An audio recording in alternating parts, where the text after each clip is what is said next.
परमात्मा के प्यारे जीव हंसो, आप जब से विशिष्ट के परमात्मा से आए हो, दुख ही दुख पा रहे हो, कष्ट ही कष्ट, क्लेश ही क्लेश उठा रहे हो।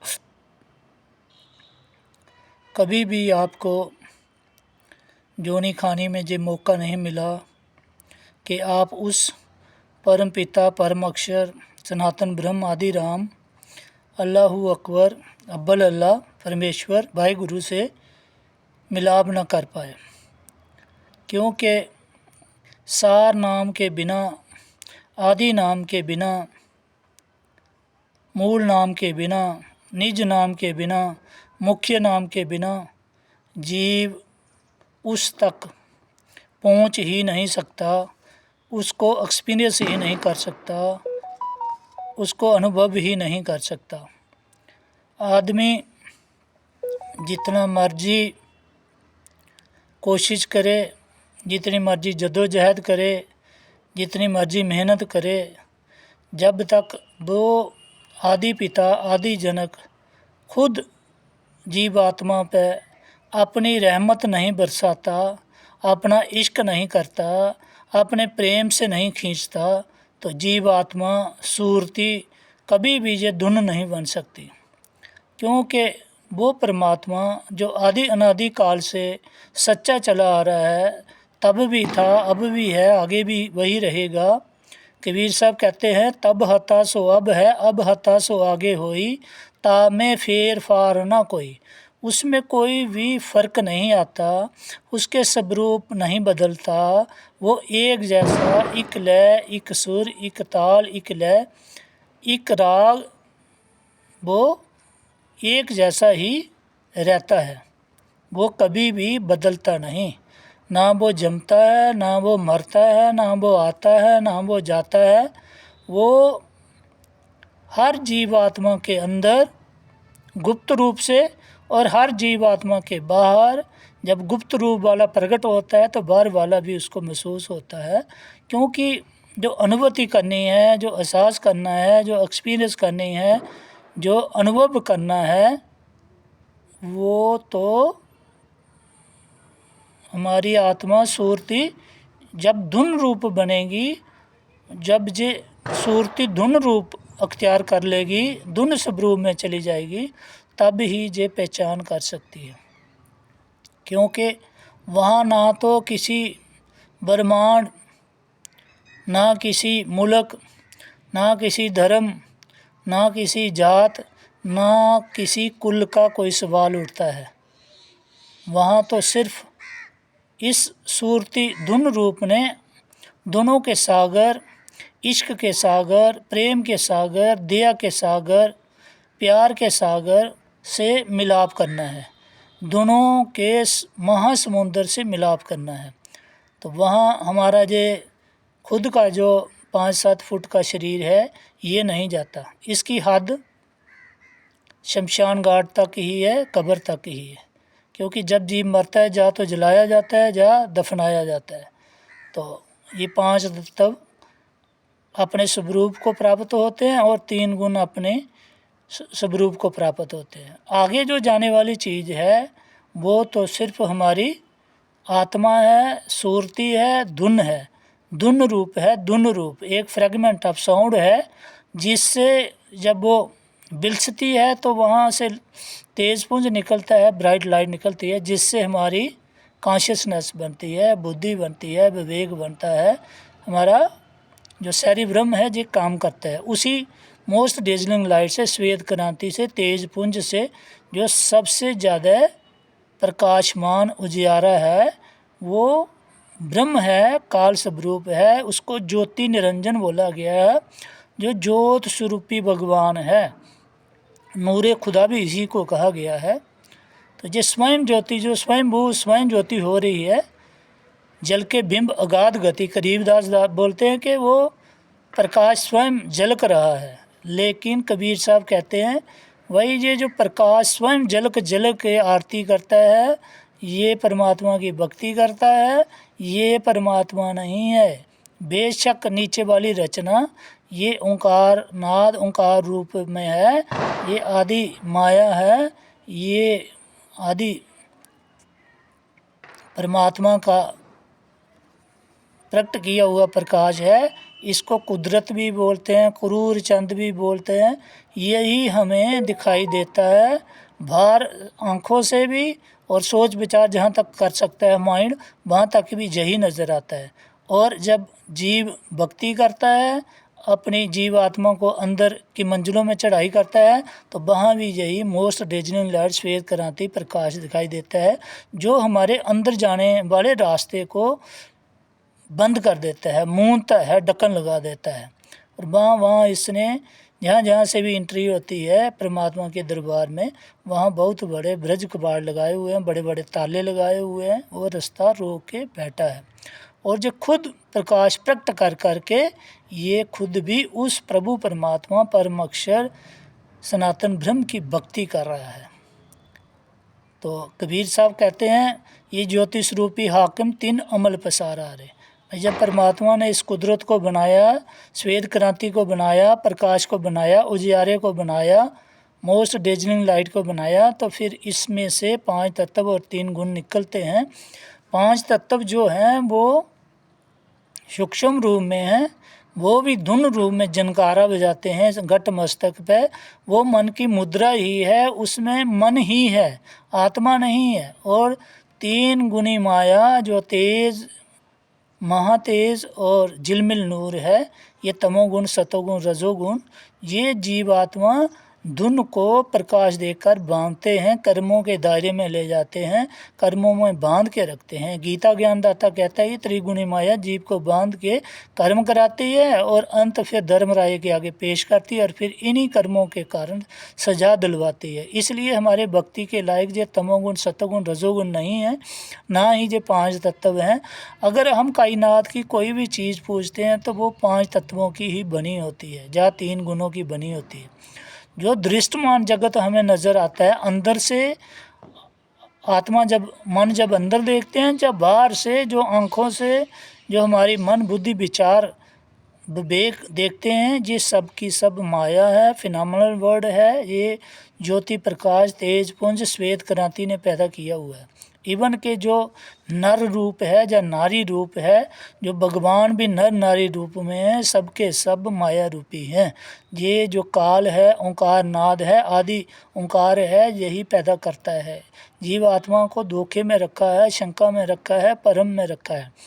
जब तक ये जीव आत्मा हमारी चेतन नहीं होती, जागृत नहीं होती, एक्टिव नहीं होती, चैत्य नहीं होती, तो हम कभी भी आध्यात्मिक पंथ पर कभी भी चल नहीं सकते। क्योंकि जो अंदर शब्द गुरु है, जो शब्द स्वरूपी गुरु है, जिसका अपना निज स्वरूप शब्द है, दोनों का सागर है, प्रेम का सागर है, इश्क का सागर है, जब ये हमारी आत्मा सूरती धुन को अपने संग मिला लेता है, अपने गोद में बिठा देता है, अपने स्वरूप पर ठहरा देता है, तब फिर ये थोड़ा थोड़ा करके हमारे कर्मों की मैल को उतारता है। अगले पिछले कर्म जो भी हैं, संचित हैं, क्रियामान हैं या प्रारब्ध हैं, इनको साफ करता हुआ, हमारे रास्ते को सुगम और सरल बनाता हुआ, वो हमारी धुन को आपस अपने आप में मिलाप कर देता है। लेकिन ये एक दिन, एक घड़ी, एक पल में नहीं होने वाला कार्य है।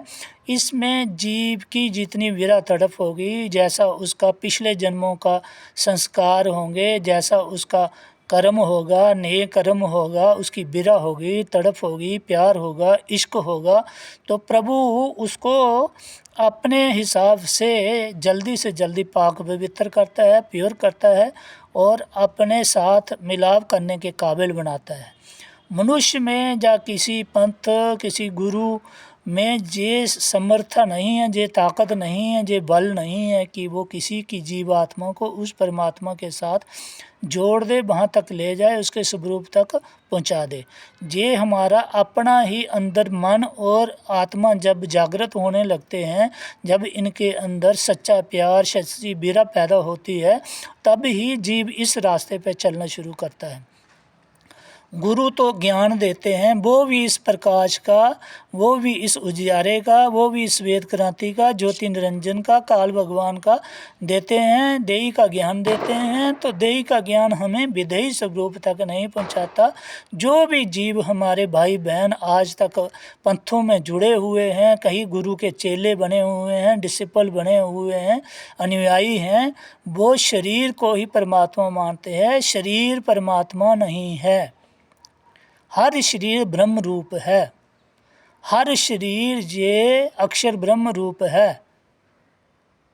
अगर हम किसी शरीर की भक्ति करेंगे, हम उसी शरीर में अंत समय हमारा ख्याल होगा, फिर से उसी शरीर में आ जाएंगे, जहाँ आशा तहाँ बासा।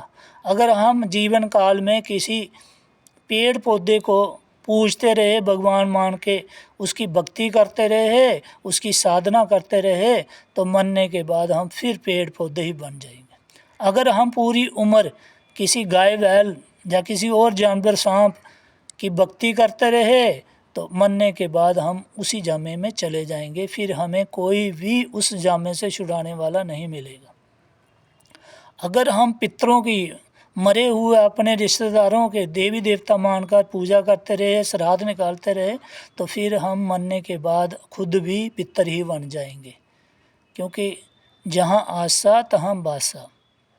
अगर हम किसी देवी देवता की भक्ति करते हैं जो इस दुनिया में हैं, गड़े देव हैं, या फिर यहाँ से चोले छोड़ के चलेंगे हैं, स्वर्गों में रहते हैं, राम लोक में रहते हैं, कृष्ण लोक में रहते हैं, माया लोक में रहते हैं, या किसी और लोक में रहते हैं, अगर हम उनकी भक्ति करेंगे तो वहाँ के जीव बन जाएंगे, स्वर्ग में रहेंगे, फिर हमारी मुक्ति नहीं, परमात्मा का दरबार नहीं मिलेगा। क्योंकि जिसकी भी आस करके पूरी उम्र हम बचते रहते हैं, भक्ति करते रहते हैं, साधना करते रहते हैं, ध्यान तवज्जो देते हैं, अंत समय काल भगवान बुद्धि उसी तरफ फेल देता है और वहीं जाके जन्म हो जाता है। तो इसलिए ना तो पानी के जीव हमारे भक्ति के लायक हैं, ना पेड़ पौधे, ना पितर, ना भूत प्रेत, ना देवी देवते, ना ऋषि मुनि, ना ही काल के जितने भी तमोगुणी, सतोगुणी, रजोगुणी वगैरह माया आदि, ये हमारी भक्ति के लायक नहीं है। क्योंकि ये 3 लोक में रहते हैं, कुदरत के अंदर पड़ते हैं, इनका जन्म मरण होता है। इवन के 10 अवतार भी बार बार अपने समय पे आके जन्म लेते हैं, फिर क्रीड़ा करते हैं, फिर लीला करते हैं, खेल खेलते हैं, फिर मर जाते हैं, फिर से जन्म ले लेते हैं। कुछ अरसे के लिए बेशक वो स्वर्गों और महास्वर्गों में रहते हैं। इसलिए सभी भाई बहनों से निवेदन है कि विचार करें, सोच बनाएं, तवज्जो ध्यान धरें, अपनी बुद्धि अकल को जगाएं, विवेक को जगाएं, अपने अंदर के पट खोल के रखें और गौर से सुनें, तवज्जो ध्यान देकर सुने, खुद भी विचार करें और अपने भाई बहनों को, यार दोस्तों को, अपने परिवार के जीवों को ये बताएं कि हम जिस चीज़ को मानते हैं, जो दृष्टमान है, ये सब माया है।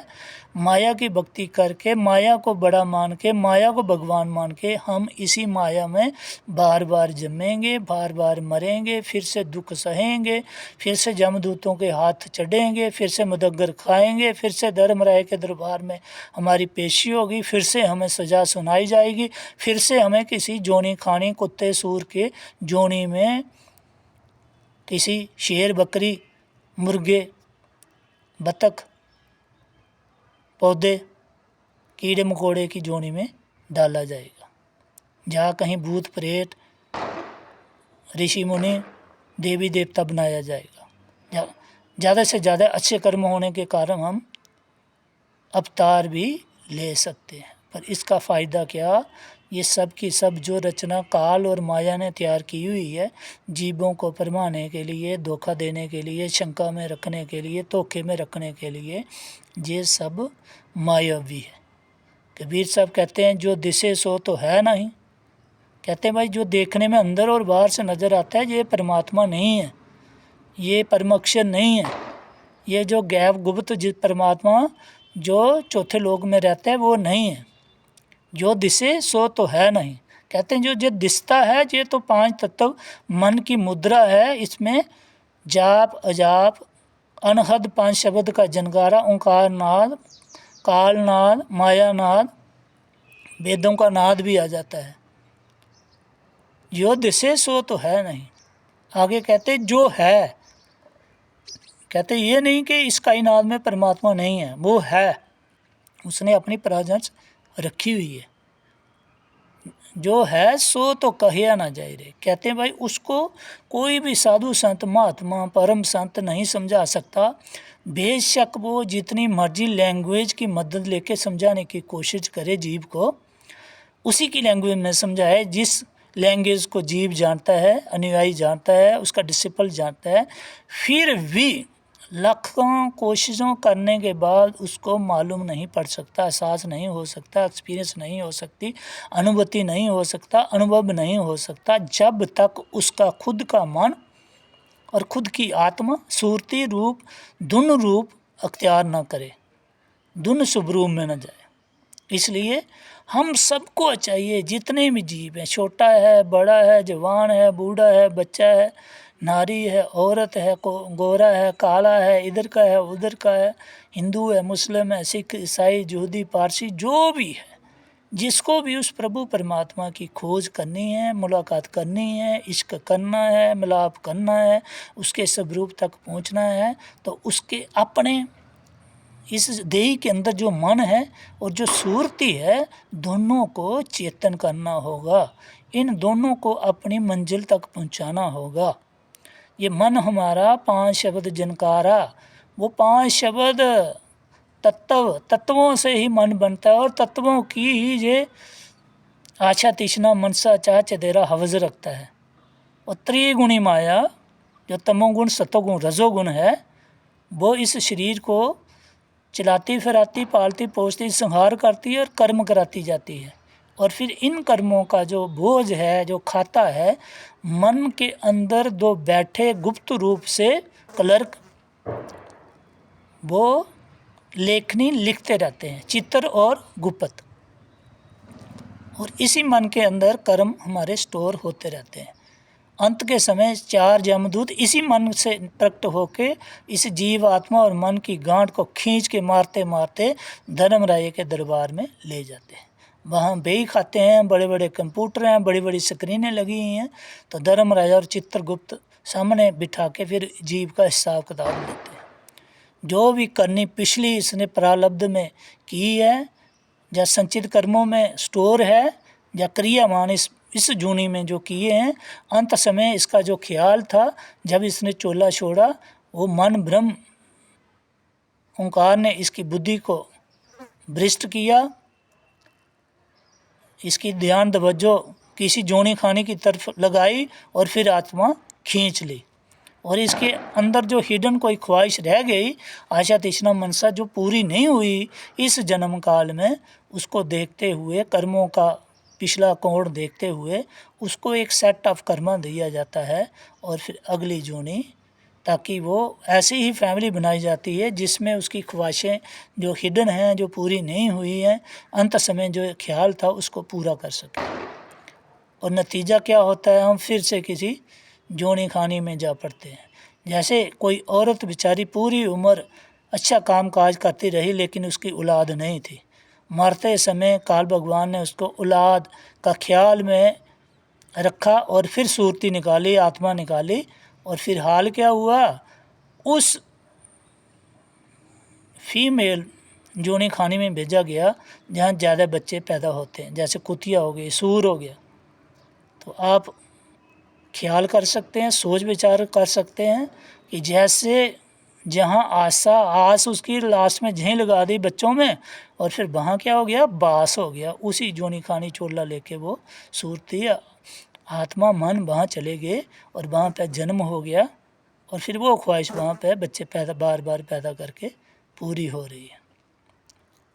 संत मत को समझना है, पढ़ना नहीं, रटना नहीं है। तोते की तरह बार बार वही पोथी ग्रंथ को पढ़े जा रहे हो, ऐसा नहीं। इस संत मत को, कबीर वाणी को, वेदों को, शास्त्रों को, पाक पवित्र ग्रंथों को समझने की कोशिश करनी है, विचारने की, अमल करना है। अमल से ही नवेड़े होंगे। बुल्ले शाह कहते अमला उत्ते होंगे नवेड़े।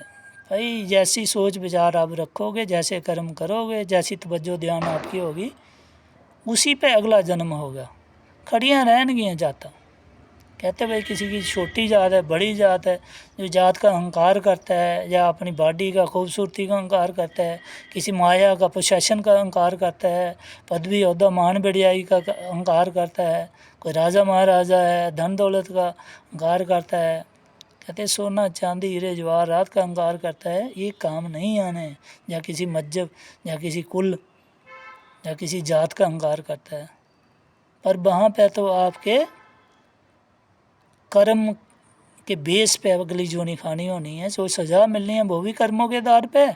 अगर आपको स्वर्ग महास्वर्ग में रखा जाएगा थोड़ी देर के लिए, वो भी आपके ही कर्मों के आधार पे। तो बड़े सारे संत कहते हैं कर्म प्रधान, कर्म प्रधान, कर्म से कोई नहीं छूटेगा। भाई जब आप असल नाम ही नहीं पकड़ोगे, ना तो मुक्त हो, आप लोगों को बोलते हैं मुक्त है, मुक्त हो जाएगी, मुक्ति हो जाएगी, मुक्ति हो जाएगी। मुक्ति को भी समझना है कि मुक्ति है क्या चीज़। मुक्ति का मतलब जब आपकी आशा तृष्णा मनसा चाह चतेरा हवस काम क्रोध लोभ माया अहंकार, माया का कोई भी रत्ती भर लेश आपके अंदर ना रहे, ख्वाहिश ना रहे, फिर आप मुक्त हो। अगर आपको किसी गुरु गद्दी की भी ख्वाहिश है, बड़े बनने की, सत्संग कर्ता बनने की, तो आप धोखे में हो, शंका में हो। क्योंकि काल भगवान को जो लूटने, जीव की दौलत को लूटने का तरीका है वो एक नहीं है, कोट किस्म के दाव पेच करता है। तो इसलिए सभी भाई बहनों से विनती है कि सोच विचार करें, विवेक जगाएं, बुद्धि अक्ल को आगे रखें, फिर चलें। कदम कदम पर रुकावटें तो आएंगी और आपने ही इन रुकावटों को दूर करना है। जो गुरु साहिबान हैं वो तो आपको अच्छी राह, नेक कर्म की तरफ लगाते हैं। मूल में देखा जाए, वास्तव में देखा जाए, असल में देखा जाए, जो सार शब्द है उनको भी नहीं मिला है, उनको भी इसका ज्ञान नहीं है। वो इसी ज्योति प्रकाश और 10 धुनें जो 5 मंजिलों में बजते हैं, कहीं घंटा शंख बज रहा है, कहीं मेघ गर्जना हो रही है, कहीं किंगरी शान की सितार बज रही है, कहीं बीन बांसुरी मुरली बज रही है, ये इसी के चक्कर में पड़े हुए हैं। भाई ये मायावी धुनें हैं, ये माया का संगीत प्रकट किया हुआ है। असल मालक, मूल मालक, वास्तव में जो सच्चा परमात्मा है वो मूल नाम है, सार नाम है, गुप्त नाम है, गैबी नाम है, प्रकाश और दोनों से परे हैं। वो इश्क का समुंदर है, प्यार का सागर है, दया का सागर है, रहमत का सागर है। हमारी पाक पवित्र कुरान शरीफ बार बार हर पेज पे लिखती है बिस्मिल्लाहिर्रहमानिर्रहीम। वो बड़ा परमात्मा दयालु है, परम कृपालु है, वो मेहर करने वाला है, हमारे गुनाहों को पापों को बख्शने वाला है, वो सबसे बड़ा परमात्मा है। तुलसी साहब कहते हैं कुन कुरान में है लिखा अल्लाहू अकबर के लिए। कहते भाई पूर्ण परमात्मा अल्लाहू अकबर के दरबार में जाने के लिए आपको शरीर के अंदर से ही रास्ता जाता है। शरीर के अंदर जो ताकत आपको वहाँ ले जाती है उसको कुन कहा गया है। लॉर्ड क्राइस्ट अपनी पाक पवित्र बाइबल में लिखते हैं शुरू में शब्द था। ये शुरू वाला सनातनी ब्रह्म ही था। जब कोई भी रचना नहीं रची गई थी, कोई प्रलय नहीं हुई थी, तब तक कोई महाप्रलय नहीं हुई थी। शुरू में जब रचना उसने कोई विचार ही नहीं किया था, तब भी वो परमात्मा था। शुरू में शब्द था। शब्द उसको इसलिए कहा जाता है कि वो दोनों का समुंदर है, महासमुंदर है, इश्क का महासमुंदर है। शुरू में शब्द था, शब्द परमात्मा के साथ था। कहते भाई ये वाला शब्द जो है इसी ने अपने स्वरूप से परम तत्व को पैदा किया और वो परम तत्व उसने अपने स्वरूप पे ठहरा दिया, इसलिए परमात्मा परम तत्व उसके साथ रहता है। शुरू में शब्द था, शब्द परमात्मा के साथ था, फिर कहता है ये शब्द ही परमात्मा। कौन सा? जो निहायत गैब गुप्त था, जिसने परम तत्व को पैदा करके अपने स्वरूप पर रखा और दोनों के स्वरूप को कहा कि ये शब्द ही परमात्मा। इससे पहले कोई चीज़ नहीं थी, इसके बाद कोई चीज़ नहीं होगी।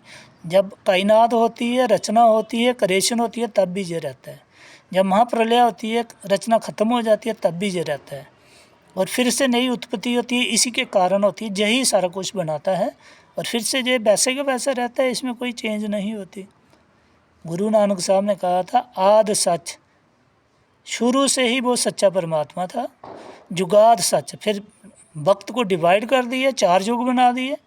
युग तो 17 हैं, अलिक युग, कलिक युग, उन्मन युग, परमन युग और बाकी ये युग सारे मिला के 17 हैं, लेकिन 4 युग इस कायनात में चलते रहते हैं। हर 24 घंटे में 4 युग बीतते। एक युग कभी नहीं आने वाला है। ये टर्न बाय टर्न, कभी सतयुगी, कभी कलयुगी, कभी द्वापर, कभी त्रेता, कभी कलयुग, कभी सतयुग, ये चलते ही रहते हैं। ऋषि मुनियों ने बड़ी कोशिश की है युगों को डिस्क्राइब करने के लिए, मगर ये कर नहीं सके। ये बार बार घूमते रहते हैं। आद सच, जुगाद सच, वो परमात्मा युगों में भी सच्चा ही रहता है, एक जैसा ही रहता है। कभी बिंचता नहीं, तबाह नहीं होता, कभी नष्ट नहीं होता, कभी बर्बाद नहीं होता। नानक हैसी भी सच। गुरु नानक साहब बोल रहे हैं भाई इस वक्त भी सच्चा है, वो परमात्मा वैसे का वैसा है। नानक होसी भी सच। कहते भाई हम रहेंगे ना रहेंगे, कायनात रहेगी नहीं रहेगी, फिर भी उस परमात्मा ने वैसे के वैसे ही रहना है। वो कभी नहीं बदलता, ना वो जमता है ना मरता है, ना आता है ना जाता है, ना नीला है ना पीला है, ना काला है ना गोरा है, ना पुरुष है ना नारी है, ना शब्द है ना प्रकाश है। वो परमात्मा ना अक्षर है ना निरक्षर है, ना ही ईश्वर भगवान है।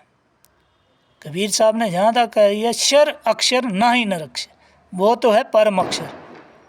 भाई वो इन तीनों से ऊपर है। काल संधि जाई बर मत फिरे। कहते हैं जो भी चेले अनुयायी डिसिपल काल गुरु की भक्ति करेंगे, काल नाम जपेंगे, या संधि अक्षर पुरुष की भक्ति करेंगे, अक्षर का नाम जपेंगे, जिसको राम नाम बोलते हैं, जो किंगरी सार की सतार शीश से निकलती है, या निरक्षर पर जो उजियारा है, श्वेत क्रांति। कहते हैं ये मुक्त होने वाले नहीं हैं, ये भरम में रहेंगे, धोखे में रहेंगे, बार बार जमेंगे, बार बार मरेंगे। आगे कहते हैं सार शब्द काटे ब्रह्म जाल, वो आद नाम, मूल नाम, निज नाम, मुख्य नाम, जब तक हमारी सूरती धुन उसको प्राप्त नहीं करती, जब वो परमात्मा महादयालु होके हमारी धुन को अपने स्वरूप के साथ नहीं मिलाता, तो हमारी कभी भी मुक्ति नहीं हो सकती। मुक्ति का मतलब ही यही है कि हम मन के दायरे से, काल शर भगवान के दायरे से निकल जाएं। अक्षर भगवान जो शीश रूप है, जिसके शीश से धुन निकलती है, उसके दायरे से भी निकल जाएं। और जो ऊपर श्वेत क्रांति, मोस्ट डेजलिंग लाइट, नूरे खुदा, स्वयं ज्योति, स्वयं भू, उससे भी निकल जाए, जो मेल भी बन जाता है और फीमेल भी बन जाता है। आदम ईव, काल माया, कोई भी लेडी और बंदे का रूप धारण करता है। जो प्रकाश मोस्ट डेजलिंग लाइट है, श्वेत क्रांति, तेज पुंज, उसके दायरे से भी निकल जाएं, तो फिर आगे शब्द है, वो सार शब्द है, मूल शब्द है, निज नाम है, मूल नाम है। और जो हमारे गुरु भाई, पिता समान, भाई समान, जीवों को इसी 5 गुणों के चक्कर में मन की मुद्रा में उलझाए हैं, या प्रकाश की तवज्जो ध्यान में लगाए हुए हैं, ये खुद भी भरम में है, धोखे में है, शंका में है। और आगे क्या दुर्गति होने वाली है, वो कोई रूह जो ऊपर जाती है वही देख के आती है। रोना आता है, पैरों तले से ज़मीन निकल जाती है। ये हालात हैं इनके, जो 1 शब्द, 2 शब्द, 3, 4, 5 या 7 की भी महिमा करते हैं, गुणगान गाते हैं। ये मन की मुद्रा है, ये ओंकार नाद है, धर्मराय का नाद है, ईश्वर भगवान का नाद है, अक्षर भगवान का नाद है, जो 5 शब्द इकट्ठा बजता है। और जीवों को एक एक करके इसका ध्यान तवज्जो बताई गई है। बुरा तो लगता है, जो सुन रहे हैं, जो इसकी भक्ति कर रहे हैं, उनको मेरी तरह भी बहुत बुरा लगा होगा। मैंने भी 22 साल अपनी उम्र इसी 5 शब्द के जनकारे को दी है, और ना काम बस आया, ना क्रोध, ना लोभ, ना मोह, ना अहंकार, ना आशा तृष्णा मनसा चाह चतेरा हवज मिटी है। स्थिति वही रही 22 साल।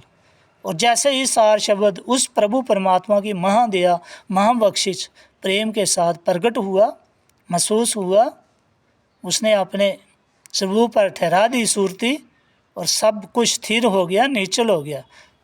यही धुन, यही आत्मा, यही सूरती अजर अमर अविनाशी बन गई, जीते जी। कबीर साहब कहते हैं, जीते जी करो मुक्ति निवासा, मन ने प्रंत किन देखी, झूठी आशा झूठी दिलासा। ये भाई बहनों से विनती कर रहे हैं कबीर साहब, भाई किसी के धोखे में मत रहना, किसी की उम्मीद पे मत रहना, किसी की आशा दिलासा पे मत रहना। कोई दिलासा दे रहा है कि हाँ ऐसे करो, वैसे करो, ऐसे जाप करो, ऐसे साधना करो, आपकी मरने के बाद मुक्ति हो जाएगी। भाई मुक्ति जीवन काल में प्राप्त करनी है, वो जीते जी सौदा करना है। उस घर को इसी सूरती जब तक जे अंदर ठहरी हुई है, इस देही में महसूस करना है। वो धाम जीते जी पहुंचना है, वो परम गति जीते जी प्राप्त करनी है।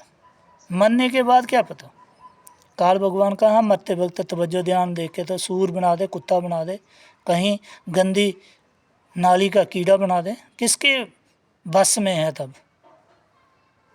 क्योंकि 4 शब्द के बिना ये काल झुकता नहीं है, मरता नहीं है, ठहरता नहीं है, शांत नहीं होता है। कबीर साहब कहते हैं, जब ही नाम हृदय धर्यो ब्यो पाप का नाश, जैसे चिंगनी अग्नि की पड़ी पुरानी घास। फिर कहते हैं, सार नाम बिन किन पाई मुक्ति। आगे कहते हैं, जब ही उस परमात्मा ने दया करी और अपने स्वरूप पे मेरी सूरती को ठहराया, फायदा क्या हुआ। सार नाम जब आवे हाथा, ताको काल नवावे माथा। कहते जैसे जिस भी सूरती की प्रेम प्यार इश्क में परमात्मा अपने स्वरूप है खींच के रख देता है, मिला देता है, फिर उसका जो मन है, जो काल है, शैतान है, नफज है, वो काबू में आ जाता है, स्थिर हो जाता है, निश्चल हो जाता है, शांत हो जाता है, सहज सुख आनंद परमानंद में चला जाता है, परम गति को प्राप्त हो जाता है। इसलिए हमें ये सोच विचार करना है, विवेक बुद्धि अकल को जगा के रखना है, ताकि हम उस आदि पिता आदि जनक तक पहुंच पाएं। Thank you.